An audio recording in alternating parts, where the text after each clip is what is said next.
오늘 조금 전에 소개해드렸듯이 우리 귀한 말씀을 또 우리 황혜국 목사님 또 총장님께서 전해주십니다. 여호와의 명령을 따라 자기 직임을 지켰더라라는 제목으로 하나님의 말씀 전해주실 때에 우리 큰 은혜의 시간이 되길 바랍니다. 우리 함께 오늘 귀한 또 말씀 전해주실 목사님을 또 기대하면서 우리 환영하면서 우리 박수로 모시도록 하겠습니다.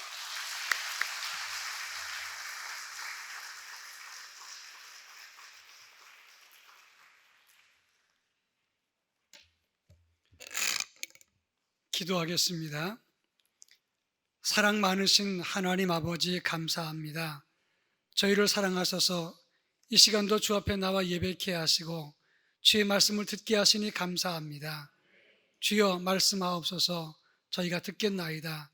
말씀을 듣고 자기를 속이는 자가 아니라 주의 말씀을 따라 순종하며 하나님의 의를 이루는 아버지의 거룩한 백성들로 살게 하옵소서. 예수님의 이름으로 기도합니다. 아멘. 청해 안에는 여러 유형의 교회들이 있습니다. 그런데 젊은이들이 많고 열정 있고 건강한 교회, 좋은 교회, 이런 좋은 교회에 제가 참석하고 또 예배 드리면서 말씀을 나누게 되어서 영광으로 생각합니다. 우리 목사님이 저한테 설교 부탁을 할 때 총장님이 갖고 있는 은혜의 체험을 좀 말씀해 주시면 좋겠다 생각을 해서 오늘 신학교 총장이니까 신학적으로 설교하거나 또는 학문적으로 설교하는 게 아니라 제가 받은 은혜를 함께 나누는 시간을 갖도록 하겠습니다. 지금부터 10년 전에 2013년 그리고 8월 24일 금요일 날 밤인데 제가 잠자리에 들었을 때에 극심한 두통이 있었습니다. 너무나 한계를 뛰어넘는 그런 두통이었기 때문에 제 아내에게 설명을 했더니 제 아내가 간호사 출신이라서 자세히 듣더니 빨리 응급실로 가자 그랬습니다. 응급실에 갈 때 저는 그 택시를 불러서 택시를 타고 갔습니다. 근데 제 발로 들어온 환자를 응급실에서는 그냥 방치해 두더라고요. 그래서 한 2-3시간 정도 방치해 두었는데 그러고 난 다음에 제가 의식을 잃었습니다.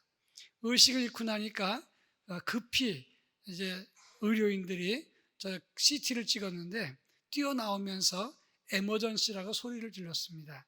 정확하게 말하면 뇌출혈로 지주막하 출혈로 제 머리에 뇌에 피가 꽉 차 있는 그런 상태였습니다. 지금 제가 그때 중환자실에 입원을 하게 되고 2주 동안 거기서 나오지 못했습니다. 나머지 한 주는 일반 병실에 있다가 나왔는데 그때 제 아내에게 의료진에서 뭐라고 말했냐면 지금 환자는 뇌에 피가 꽉 차 있기 때문에 머리를 뚫어서 피를 빼고 이 기도를 잘라서 삽관을 해서 산소 호흡을 해야 될 절박한 상황이다 이렇게 이야기를 했습니다. 제 아내는 응급실 밖에서 또 중환자실 밖에서 혼자 외롭게 기도하면서 무서운 밤을 지냈을 겁니다. 그달 아침에 저희 집이 아파트 바로 옆줄에 사시는 장로님이 계셨는데 그 장로님께 연락을 해서 지금 목사가 이렇게 됐다 설명을 했습니다. 그 장로님이 전 교인들에게 통지를 하고 24시간 담임 목사를 위해서 기도하는 그런 기도표를 만들고 교인들이 기도회를 갖도록 그렇게 시작을 했습니다. 그런데 제가 기도 시작한 지 3시간 만에 의식을 회복하게 되었습니다. 근데 병원에서는 말하기를 환자가 낫더라도 100% 언어마비, 신체마비가 있기 때문에 그래서 목회는 못할 것 같다 이렇게 이야기를 했습니다. 그런데 제가 2주간 동안 중환자실에 있을 때 의식을 회복했으니까 사람들 만나서 이야기했을 거 아니겠어요. 총회장님이나 또 여러 목사님들 그리고 또 교인들이나 우리 가족들이 왔습니다. 제가 만나서 다 이야기했다 그러는데 한 주간 동안의 기억이 전혀 나지 않습니다. 근데 그 한 주간 동안 있을 때에 예수님께서 저를 찾아오셨습니다. 예수님이 찾아오셔서 저에게 빵을 만들어 주겠다 따라와라. 그래서 제가 예수님을 따라갔습니다. 예수님 따라가니까 갈릴리 어느 어떤 오두막집인데 방안이 그렇게 크지 않았지만 컴컴한데 그 위에 창문 안에서 조그만 빛이 들어왔습니다.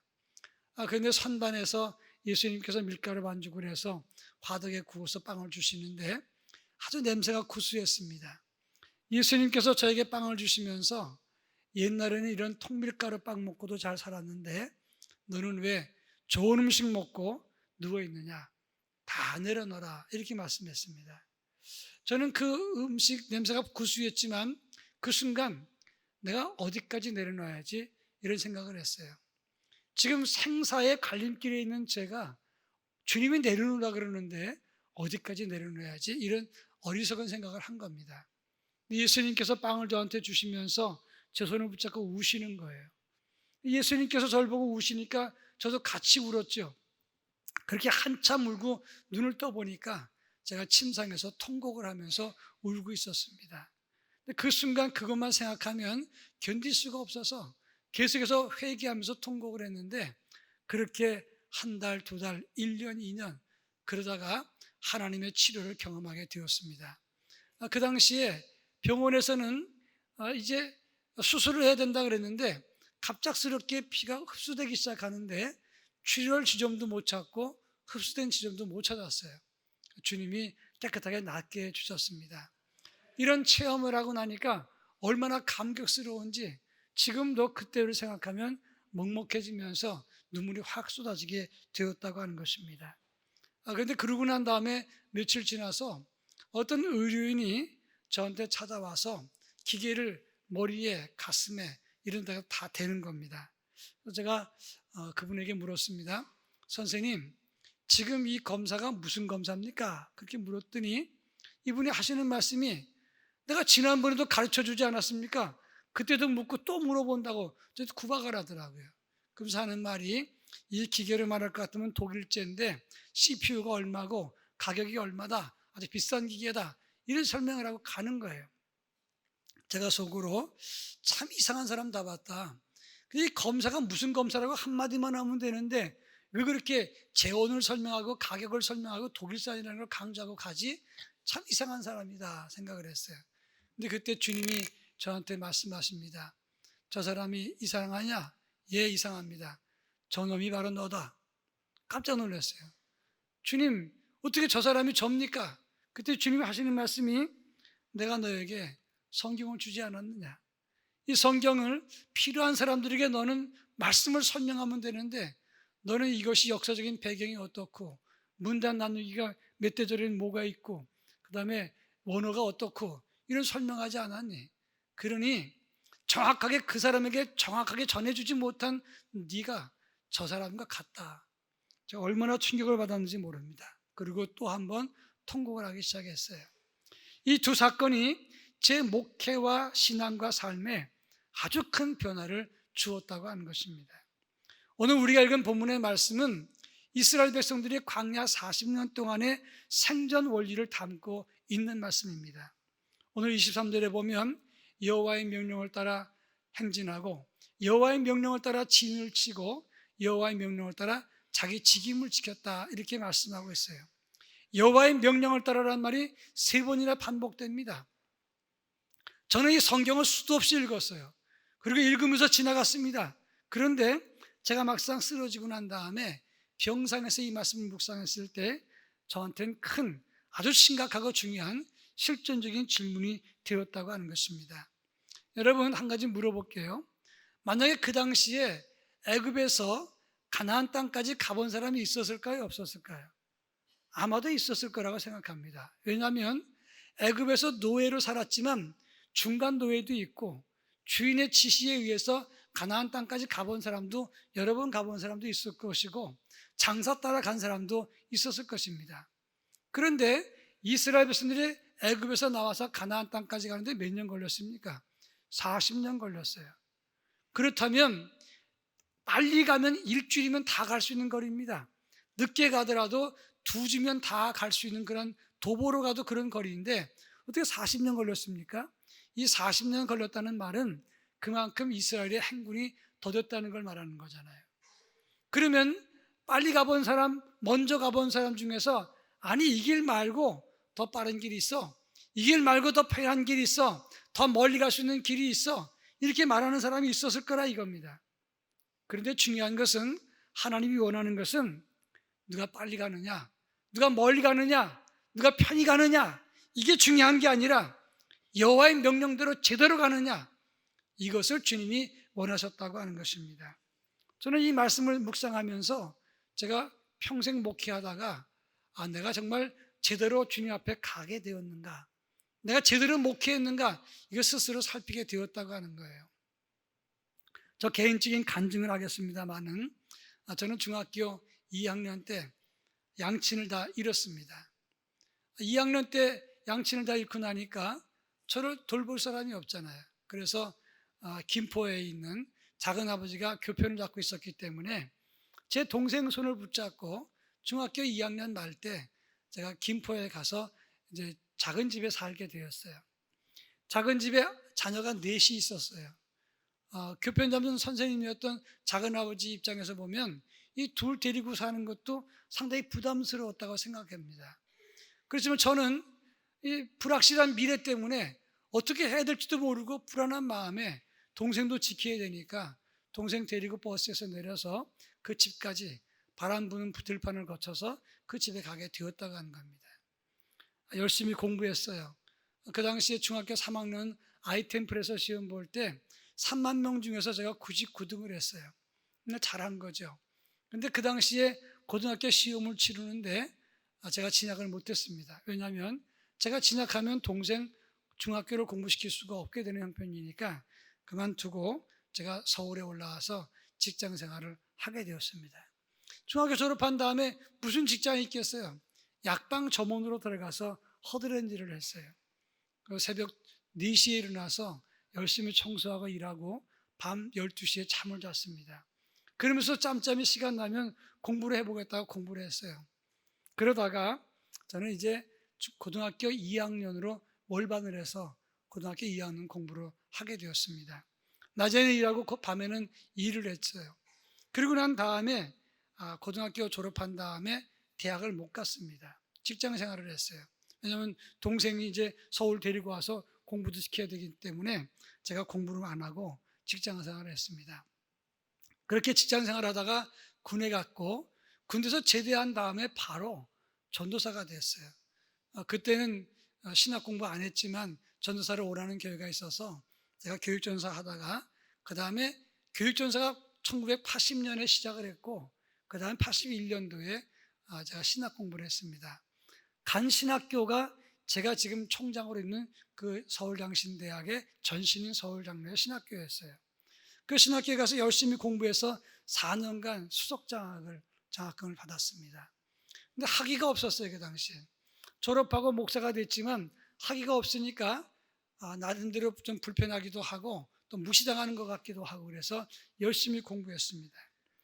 다 생략하고 결론만 말하자면 학부과정 2번, 석사과정 3, 박사과정 2, 목회학 박사 매코믹 과정도 끝냈고 연세대학에서 석사과정, 박사과정을 했습니다.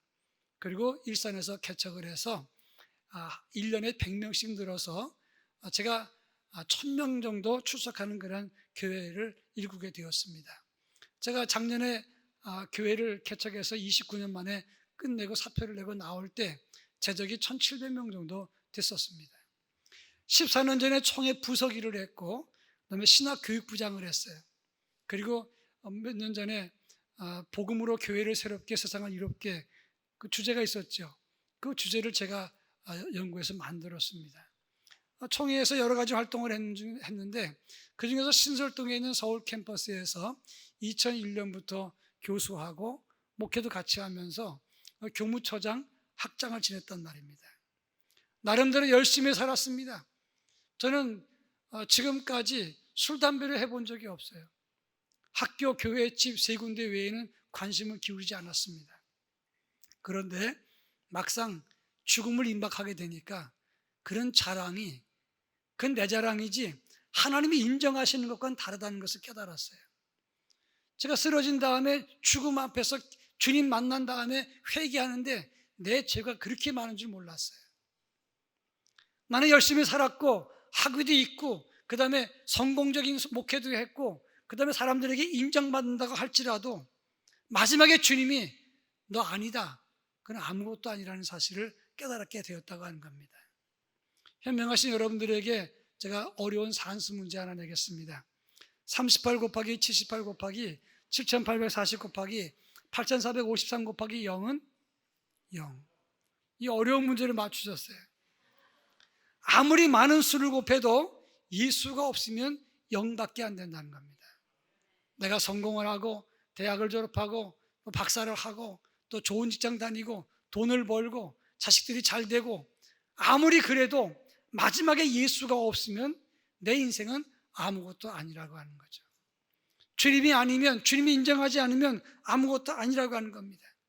우리 인생 빨리 가는 것도 중요하고 멀리 가는 것도 중요하고 편히 가는 것도 중요하지만 여호와의 명령을 따라 가는 것만이 가장 소중하다는 거예요. 그러면 이 본문에서 말하는 여호와의 명령을 따라 자기 직임을 행진하고도 또 진을 쳤다는 말이 어떤 의미가 있느냐 말이죠. 이 말은 정확하게 말하면 자기 자리를 지키라 이 말입니다. 옛날 개혁성경의 민수기 1장 1절에 보면 출애굽 2년 2월 1일에 이렇게 시작을 해요. 이 말은 출애굽한 지 1년 1개월 지난 다음에 이런 뜻이에요. 많은 사람들이 이스라엘 백성들이 출애굽한 다음에 홍해바다를 건너서 그 다음에 바로 광야로 들어갔다고 생각을 해요. 잘못됐어요. 출애굽하고 홍해바다를 건넌 다음에 그들이 다시 모인 곳이 시내광야였어요. 그 시내산 앞에 있는 시내광야에 모여서 1년 1개월 동안 모였다가 그 다음에 출발하는 겁니다. 그러면 1년 1개월 동안 뭐 했는가? 첫째는 성막을 만들었어요. 그리고 두 번째로는 기본적인 율법 교육을 했고 세 번째로는 인구조사를 한 다음에 각 지파별로 인구조사하고 각자의 임무, 각자가 어디에 있어야 되는가를 다 편성했다는 거예요. 하나님의 구름의 성막 위에 내려오게 되면 이스라엘 사람들은 다 이렇게 성계, 법계 위에 머물면 다 진을 치는 거예요. 동쪽의 세 지파, 남쪽의 세 지파, 서쪽의 세 지파, 북쪽의 세 지파 진을 치는 겁니다. 그런가 하면 그 진을 친 가운데 성막이 있다, 성궤가 있었다는 건 뭘 말하냐면 바로 우리 인생 가운 중심에 하나님 말씀과 교회가 있어야 된다는 걸 뜻하는 거예요. 그리고 이스라엘 백성들이 법궤를 메고 행군할 때 제사장들이 법궤를 메고 가면 그 옆에 모세와 아론이 있었고 그 뒤에 누가 갔느냐? 그것은 동쪽의 세 지파가 그 뒤를 호위하면서 가는 거예요. 그 다음에 게르손 자손들은 성막의 휘장들 그리고 줄 같은 걸 다 묶어가지고 소수리에 싣고 그 뒤를 따라가면 그 뒤는 또 무라리 자손들이 폴대라든지 나무, 널빤 이런 무거운 것들을 소수리에 싣고 그 뒤를 따라가는 겁니다. 그러면 그 뒤를 남쪽의 세 지파가 호위하고 가고 그 다음에는 고아 자손들이 성막에 있었던 떡상, 촛대 이런 기명들을 다 싸서 어깨에 제사장들이 메고 가면 서쪽의 세 지파가 호위합니다. 그리고 맨 마지막엔 북쪽의 세 지파가 그냥 가는 거예요. 그 북쪽의 세 지파는 뭐 하느냐? 노약자들을 다 데리고 가는 거예요. 그러니까 진을 칠 적에나 행진할 적에나 각자 다 위치가 있었던 겁니다. 그냥 우르르 간 게 아니에요. 그들을 어떻게 통제하느냐? 민수기 2장 34절에 보면 깃발을 가지고 신호 규정을 가지고 그 깃발대로 움직이는 거예요. 또 민수기 10장에 보면 은나팔 2개를 만들어서 전체를 모을 때는 두나팔 2개를 불었고 천부장을 회집할 때는 나팔 하나를 불고 진을 이동할 때 나팔을 울려 불었고 전투 상황에서는 끊어서 짧게 계속 불었어요. 그러니까 신호 규정에 따라서 이스라엘 백성들은 지멋대로 가는 게 아니라 각자의 위치와 이동할 때 각자의 임무가 다 따로 있었다는 거예요. 그러니까 그냥 간 게 아닙니다. 여호와의 명령을 따라 진을 치고 행진했다는 말은 자기 자리와 자기 위치를 지키라 이런 의미가 됐다는 거예요. 교회마다 가만히 보면 오래 다니던 권사님들이 다 그런 건 아니고 몇몇 분들이 그래요. 여긴 그런 사람 없어요. 어떻게 하냐면 주로 교회 모든 걸 다 알아야 돼. 다 간섭하고 다 말해야 돼. 또 어떤 장로님들은 오래되신 분 중에서 그걸 다 통제하려고 그래요. 그러면 행진할 수가 없다는 거예요. 자기 위치에서 자기 목회, 자기 입장, 자기 사명만 감당하면 되는데 다 간섭, 무불간섭이라고 그러죠. 어떤 집사님들 중에서도 오래되신 분들은 목사님이 일거수일투족을 다 알아야 돼요. 그리고 다 간섭하고 코치하고 다 잔소리하고 그래야 되는 사람이 있어요. 그러면 행군하지 못한다는 겁니다. 느헤미야서 7장 3절에 보니까 느헤미야 시대 때 파수의 원리가 이렇습니다. 내가 그들에게 이르기를 해가 높이 뜨기 전에는 예루살렘 성문을 열지 말고 아직 파수할 때 곧 문을 닫고 빗장을 지르며 또 예루살렘 주민이 각각 자기가 지키는 곳에서 파수하되 자기 집 맞은편을 지키게 하라 그랬어요. 자기 집 맞은편이 뭡니까? 내 눈앞에 있는 거기를 지키라 이거예요. 다른 거 관심 끼기도 하지만 내 앞에 있는 사명, 내 앞에 있는 직책, 내 앞에 있는 위치를 지키라. 이것이 여호와의 명령을 따라서 짐을 지고 행진하기도 했다는 것을 말하는 거예요.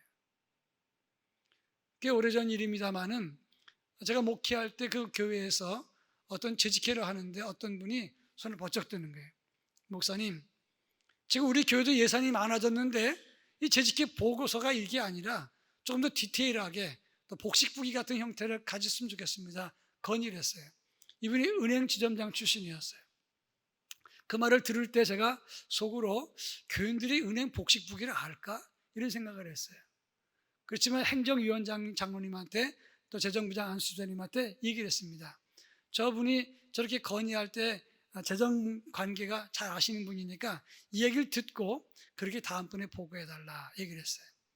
한 3개월쯤 지난 다음에 다시 재직회를 하는데 그분이 손을 들면서 왜 지난번에 건의했는데 왜 그대로 두십니까? 라고 이렇게 얘기를 했어요. 제가 상당히 당황스러웠거든요. 재직회 길게 한 적도 없지만 저렇게 또 좀 화가 나는 듯이 말한 건 처음이었어요. 그래서 제가 행정위원장님 대답해 보십시오 얘기를 했어요. 근데 행정위원장 장로님 말씀하시기를 나름대로 애를 썼지만 그러나 교인들이 잘 못 볼 것 같아서 이해를 못할 것 같아서 고친다고 고친 거 이렇게 했습니다. 그 자리에서 제가 그랬습니다.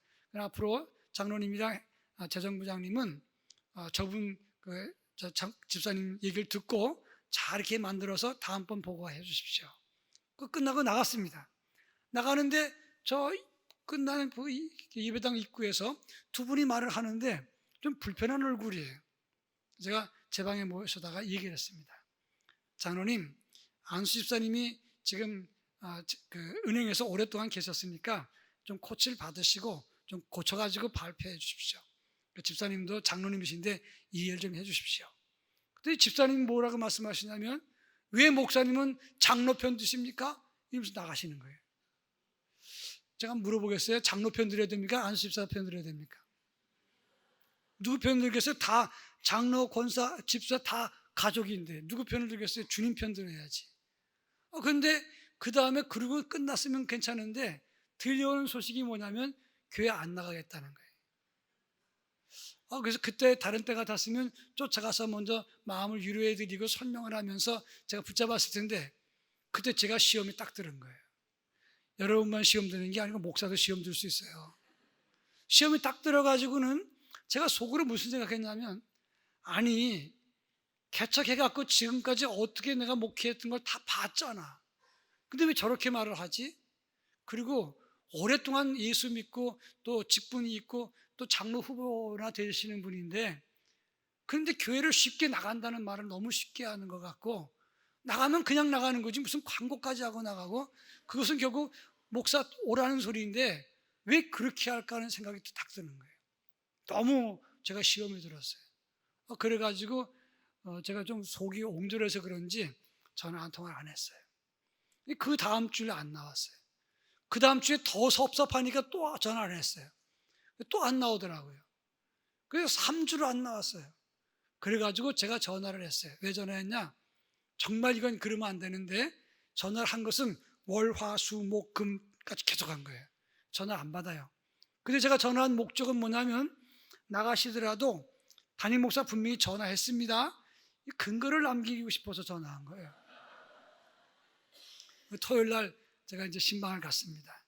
10시에 그 근처에 사시는 장로님 나오라 해서 같이 갔더니 문을 없어요. 그래서 오후 2시에 갔더니 또 없어요. 저녁 7시에 갔어요. 토요일 날.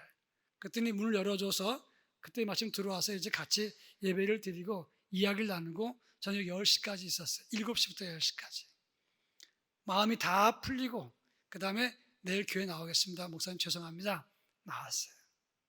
그래서 제가 그동안 한 3주 이상 동안 마음이 불편했던 게 풀리니까 그래서 편안한 마음으로 나오는데 비가 주룩주룩 내리는 거예요. 봄비가. 저는 주일날 되면 많이 설교하면 8번, 9번 설교를 했어요. 짧게 해도 4, 5번 설교를 했어요. 굉장히 피곤해요. 주일날 밥을 먹을 시간이 없어서 김밥을 하나 준비하고 있다가 그냥 잠깐 동안 하나 집어먹고 그 끝이에요. 뭐 식당에 갈 시간도 없어요. 근데 토요일날 밤늦게까지 이렇게 있으니까 너무 피곤하기도 하고 지쳤어요. 근데 차를 몰고 가는데 축대 밑에 개나리가 쫙 피어있고 비가 부슬부슬 내리는데 마음이 한편으로 시원하면서도 또 한편으로 울적한 거예요. 너무 피곤하니까. 신호가 있어서 차가 섰는데 그때 주님의 음성이 들렸어요. 네가 아비의 마음을 가졌구나. 그래서 제가 깜짝 놀랐어요. 주님이 아니에요. 아비의 마음이 아니라 옹졸한 마음이 있었어요. 그거 아니에요. 주님 뭐라고 말씀하시냐면 그래서 네가 가지 않았니? 그래서 마음 녹여서 풀고 데리고 오지 않냐? 아비의 마음을 가졌다. 제가 그 자리에서 차를 옆에 세워놓고 한참 울었어요. 주님 그 한마디면 충분합니다. 근데 솔직히 말해서 저는 제 자리가 목사의 자리, 아비의 자리에 있어야 되는데 잠시 시험의 자리에 있었습니다. 용서해 주십시오. 그걸 한참 울었어요. 여러분, 우리는 각자의 자리가 다 있는 거예요. 그 자리를 놓치면 안 되는 것이고 그것을 넘어가서도 안 되는 것입니다. 그것이 여호와의 명령을 따라 진을 치기도 하고 행진했다는 말의 뜻이 되는 거예요. 그런가 하면 여호와의 명령을 따라 자기 직임을 지켰다 그랬는데 그 직임을 지켰다는 게 무슨 말입니까? 민수기 1장부터 쭉 읽어봐야 됩니다. 5장까지는 각 지파별로 각자의 위치를 정해놓고 5장 끝부분에 가면 부정한 자의 처리에 대해서 나와 있어요. 그건 무슨 말이냐? 너희 공동체는 신령한 공동체이니 이제 거룩한 출발을 할 때 너희 중에 부정한 자를 제하라, 그런 뜻이었어요. 민수기 6장에 보니까 나시린의 서원이 나옵니다. 하나님의 성막에서 봉사하고 섬기는 일은 제사장과 레위 사람밖에 못해요. 그러니까 일반 사람 중에서 하고 싶은 사람들은 그런 나시린의 규례를 지키면서 헌신의 길을 열어놓은 거예요. 지금 말하자면 항존직 개념이 되는 거죠. 민수기 7장에 보니까 출발 전에 12지파 족장들이 하나님께 족장 대표로 그 족속의 대표로 예물을 드립니다. 무슨 예물을 드렸느냐? 번제물과 속죄제물과 화목제물을 드렸고 헌물로서는 130세겔짜리 은쟁반 1개와 70세겔짜리 은다리 하나, 10세겔짜리 금그릇, 그리고 고운 가루와 향, 이런 것들을 드렸어요. 이건 뭘 말하냐면 바로 족장들은 그 지파별로 족속의 대표로 예물을 거둬서 드리는데 똑같은 예물을 드렸단 말이에요. 기록에 보니까 르벤 지파가 이렇게 드렸더라, 시므온 지파가 이렇게 드렸더라, 12번 똑같은 반복을 해요. 읽으면서 화가 나. 아니 그냥 이걸 12번 이렇게 쓸 게 아니라 르벤 지파가 이렇게 드렸더라, 그리고 나머지 지파도 이와 같았더라, 그럼 읽기도 쉽잖아. 이게 왜 그런가 이거예요. 그것은 헌신이라는 것은 각자다, 이런 뜻이에요. 각자 기록되는 것이다, 이런 뜻입니다. 눈치 보거나 합하거나 아니면 이렇게 담합해서 드리는 게 아니라 하나님께 드리는 헌신은 각자의 몫이라는 것을 말하는 거예요. 근데 그때 드렸던 게 뭐였죠? 성전 제사에 필요한 것들을 드린 거예요. 그 중에서 짐승을 드렸을 때는 어떻게 했느냐? 민수기 9장 6월절 때 6월절을 지키고 난 다음에 그 다음 민수기 10장에서부터 출발하는 거거든요. 그때 짐승을 제사로 드렸어요. 죽여서 드렸어요. 무슨 의미냐? 하나님의 일꾼, 족장된 사람, 헌신자는 자기 헌신과 자기 부인이 있어야 된다는 것을 말하는 거예요. 여호와의 명령 따라 믿음 생활한다는 건 뭘 말하느냐? 하나님께 헌신하고 그것은 예배를 위한 헌신이고 교회 운영을 위한 헌신이고 동시에 자기를 죽일 수 있어야 된다는 걸 뜻하는 거예요. 여러분, 갈라디아서 2장 20절 말씀을 다 같이 한번 읽어보겠습니다. 내가 그리스도와 함께 십자가에 못 박혔나니 그런즉 이제는 내가 사는 것이 아니요 오직 내 안에 그리스도께서 사시는 것이라. 이제 내가 육체 가운데 사는 것은 나를 사랑하사 나를 위하여 자기 자신을 버리신 하나님의 아들을 믿는 믿음 안에서 사는 것이다. 이게 우리 믿는 성도의 삶의 내용인 거예요. 그런데 초반에 보니까 내가 그리스도와 함께 십자가에 못 박혔나니 이제는 내가 사는 것이 아니고 내 안에 그리스도께서 사는 거라 그랬어요. 예수께서 십자가에 지심으로 우리의 구원의 길이 열렸습니다. 그것을 믿는 우리는 그 다음에 누가 죽어야 되느냐? 주님과 함께 십자가에 내가 죽는 거예요. 그것이 주님이 사시는 것이 되는 거예요. 여러분은 주 안에 계십니까? 너무 어려서 대답 못하는가요? 다시 묻습니다. 여러분은 주 안에 계십니까? 주님은 여러분 안에 계십니까? 그렇죠. 주가 내 안에, 내가 주 안에 있어요. 하나가 됐어요. 주님의 입과 내가 하나가 됐어요. 그리고 내가 십자가에 못 박혀 죽었으면 누구 입만 남았죠? 주님의 입만 남은 거잖아요. 내 눈과 주님의 눈이 하나가 됐습니다. 내 눈이 죽었으면 누구의 눈이죠? 주님의 눈만 남고, 주님의 가슴과 내 가슴이 하나가 돼서 내가 죽었으면 누구의 가슴이 남는 거예요? 예수의 가슴이 남는 거잖아요. 예수 안에 사는 사람들은 예수의 눈으로 보고 예수 입으로 말하고 예수 가슴으로 살아야 돼요. 그런데 헌신자들 우리들이 예수 십자가에 죽여놓고 자기 눈으로 보고 자기 입으로 말하고 자기 가슴으로 자기 생각대로 지멋대로 산단 말이죠. 그래서 한국교회가 어려운 거예요.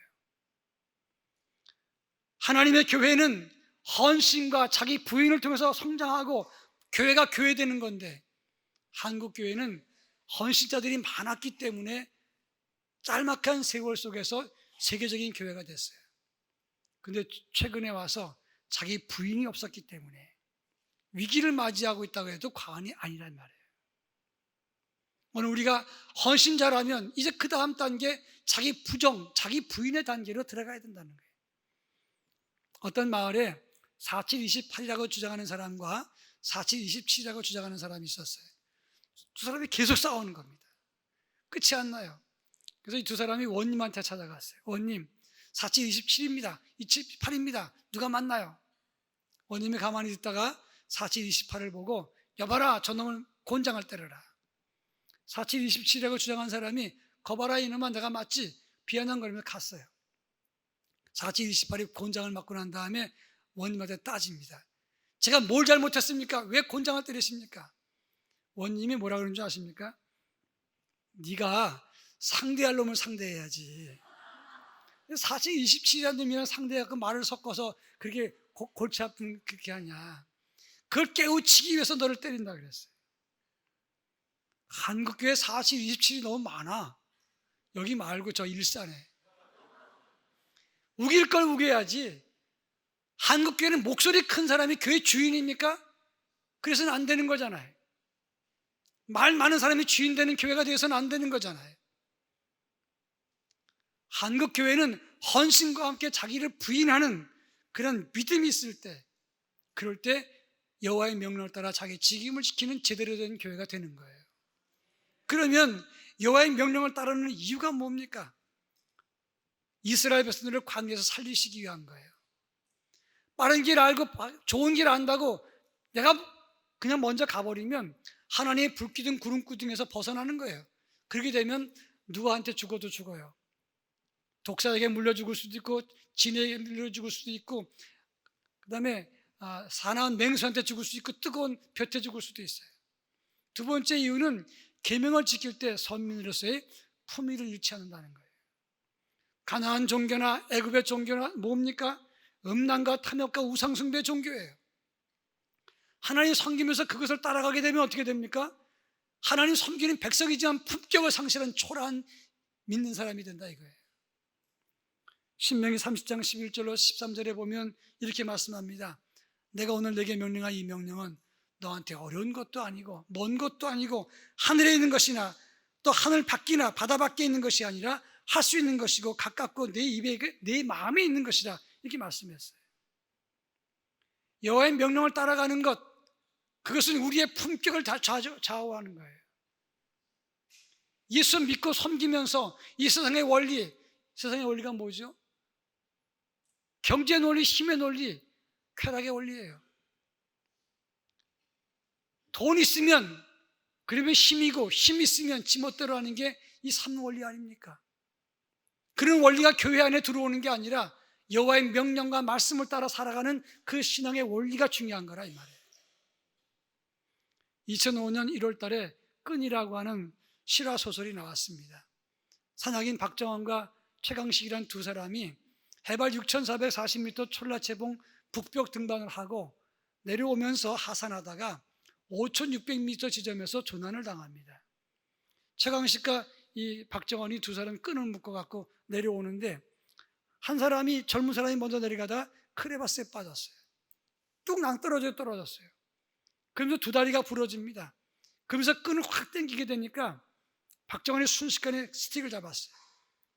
근데 끈이 확 내려가면서 올라붙으면서 잡아당기니까 갈비뼈가 부러졌어요. 0.3 안경이 날아갔습니다. 그 추운 데서 하나는 공중에 매달려 있고 한 사람은 그걸 지탱하고 있는 거예요. 결론만 말씀드리지만 저는 9일 만에 돌아오게 돼요. 그 생전 소설, 실화 소설인데 그때 박정원이는 동상 때문에 8개의 손가락과 2개의 발가락을 잘랐고, 그리고 최강식은 9개의 손가락과 10개의 발가락을 잘랐습니다. 그 책에 보면 이렇게 나와요. 최강식이 다리가 부러진 상태로 공중에 매달려 있을 때 형 끊어, 그래야 형이라도 살아, 얘기를 합니다. 근데 박정원이 이렇게 말합니다. 그 순간 나도 끊고 싶었다. 그러나 그것을 끊는 순간 너도 죽고 나도 죽는다. 저는 이걸 읽을 때 가슴이 짠했어요. 눈물이 났어요. 코로나 시절에 예배를 끊는 거 상식이잖아요. 상식이잖아요. 일리가 있잖아요. 그러나 그건 진리가 아니었어요. 우리가 주의 일을 하다가 힘들고 지치면 하기 싫잖아요. 세상 사람들이 안 믿어주고 믿어주지 않고 교회 안에서도 인정해주지 않잖아요. 아무리 그래도 주의 명령을 따르는 길이 고된 길이라도 여호와의 명령을 끊으면 나도 죽고 가정도 죽고 우리 모두가 죽는 거예요. 우리가 영적인 생명이 살고 품격을 유지하려면 여호와의 명령을 가슴에 품고 살아야 된다는 것을 말하는 겁니다. 저한테는 두 아들이 있습니다. 큰 아들은 과학고 나와서 고등학교 2학년 마치고 대학을 갔어요. 연세대학을 갔어요. 그리고 연세대학교 마친 다음에 대학원에 장학금으로 들어갔어요. 그리고 외국 유학 갔다가 미국에서 공부를 했어요.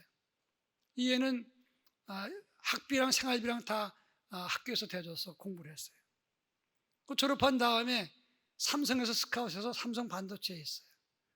아주 경건해요. 착실하고 참 믿음이 있어요. 근데 둘째는 서울 상대를 나왔어요. 여기서 말하는 서울 상대는 서울에서 상당히 먼 대학을 말하는 겁니다. 얘는 컴퓨터 사이언스를 했어요. 공부하라 그러면 이어폰 끼고 껌을 씹고 발을 떨고 볼펜을 돌리고. 이게 되는지 모르겠어요. 공부 안 하냐? 그러면 이렇게. 근데 그 아이가 럭비공 같이 어디를 둘지 몰라요. 방에 들어가 보면 책상에, 침대에, 옷걸이에 그냥 옷이 잔뜩 걸려 있어요. 정신이 하나도 없어요.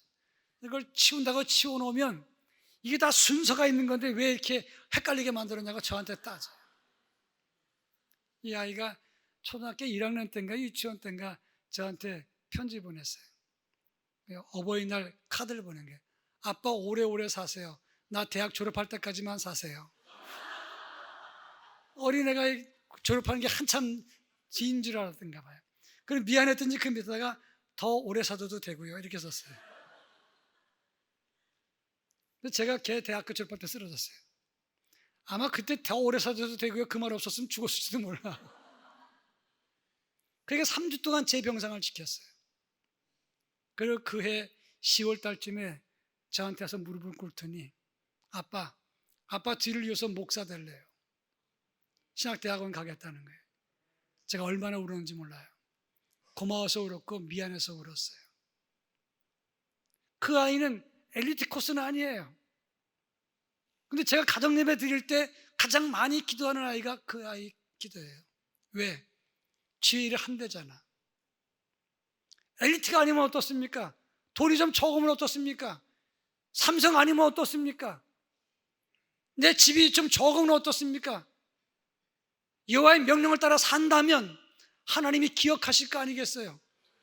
너는 내 마음에 드는 자라, 내 자랑이다 그럴 거 아니겠어요?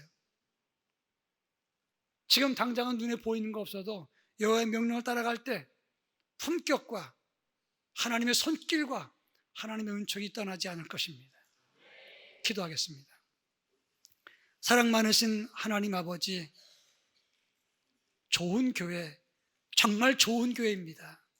하나님, 사랑하는 성도들이 주의 말씀을 듣고 여호와의 명령을 따라 믿음으로 살아 하나님의 자랑이 되게 하시고 하나님의 기쁨이 될 수 있도록 역사해 주옵소서. 예수님의 이름으로 기도합니다. 아멘.